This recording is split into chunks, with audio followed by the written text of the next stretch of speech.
બોટાદ જિલ્લાના રાણપુર શહેરના સિરીના ગ્રાઉન્ડ પાસે ઉચ્ચ અધિકારીઓની હાજરીમાં દારૂ અને બિયરના જથ્થા ઉપર રોલર ફેરવી દેવામાં આવ્યું હતું.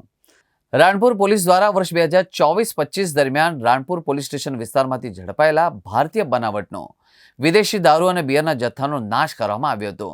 સીડી ગાર્ડન પાસે મેદાનમાં બરવાળાના પ્રાંત અધિકારી SV ચૌધરી, ડીવાયએસપી મહર્ષિ રાવલ, મામલતદાર KB Goyal, PI SK Patel તેમજ નશાબંધી ખાતાના અધિકારીઓની હાજરીમાં વિદેશી દારૂની નાની મોટી બોટલો, અલગ અલગ બિયરના ટીન સહિત દારૂ અને બિયરના જથ્થા ઉપર અધિકારીઓની હાજરીમાં રોલર ફેરવીને નાશ કરવામાં આવ્યો હતો.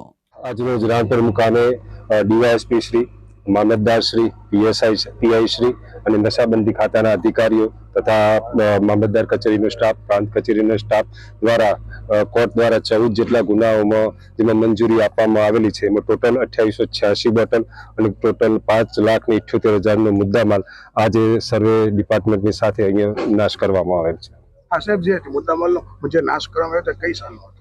આ મુદ્દામાલ એકચ્યુઅલી અલગ અલગ વર્ષનો હોતો હોય છે. જે રીતે કોર્ટમાં જે રીતે ગુનાનો નિકાલ આવે અને કોર્ટ જે રીતે મંજૂરી આપે છે એ મુજબ ગુના મુજબ એનો આપણે નાશ કરવામાં આવતો હોય છે.